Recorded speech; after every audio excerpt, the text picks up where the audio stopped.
Here with another live video, and it's titled Three Trades to Worry About: Technology, US Dollar, and Bitcoin. I know so many people are in these trades, so I'm probably going to get a lot of hits on this, and you want to pay attention.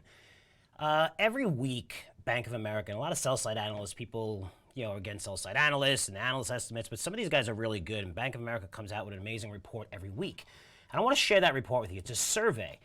And I know surveys could be surveys. We know about polls and stuff like that, but this is a pretty big deal. See, it's from the 4th to the 10th December. It came out today, but this is the period. And they have 217 panelists. These are fund managers with $576 billion under management, which is a lot of money. So it's a pretty important survey, right? And they come out every week, and I follow this for a very long time. These guys are good. I want to point out a couple of things. The crowded trades here. Long tech, right? Short US dollar. If you look at long tech, everyone I know is long technology. Short US dollar, I don't think I know anyone that's long the US dollar. It says they're going to be long, especially economists. Everybody believes the dollar is going to continue to come down next year, the year after. And you're not going to find anyone that doesn't like Bitcoin these days. And from someone that's been in the market for a long time, this is a contrarian signal, right? I'm not telling you to get out of these trades because they can continue going higher. But you should be careful. Maybe have stop losses in them. But when it comes to trading, you don't want to be with the crowd. And if you're in any of these trades, if you're long Bitcoin, you notice that Bitcoin stabilized, came down 18,000, floating, long technology. Also, that kind of, the last 2 months, large cap technology stocks have really underperformed the overall market. And then, the US dollar, which everybody believes that it's going to go lower and lower. But you want to be very, very careful when you see this. And this is from the survey and from the managers. Let's look at a couple of other things. Look at the rotation. Right? We talked about this. This is something I was saying it's going to happen because the cyclical trade was in, but this is from growth into value. This is huge.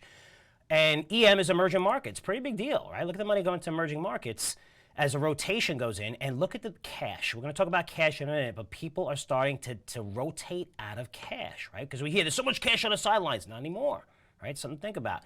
Let's go over a couple of charts here that are pretty cool.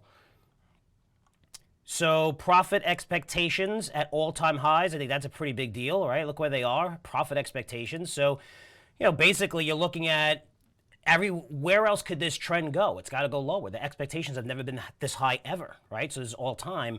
A lot of great expectations built into next year, but we're not assuming any risks at all.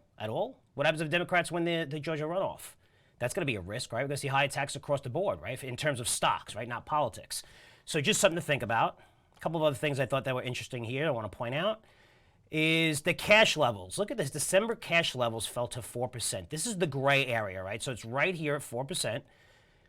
And if you look right here, it was a lot of people were heavily invested over here, right? And then you look at everyone going to cash. This is COVID. But if you're looking at this 4% level to really have an apples-to-apples comparison, because, again, this is when COVID hit in March, you have to go back to here, 2013.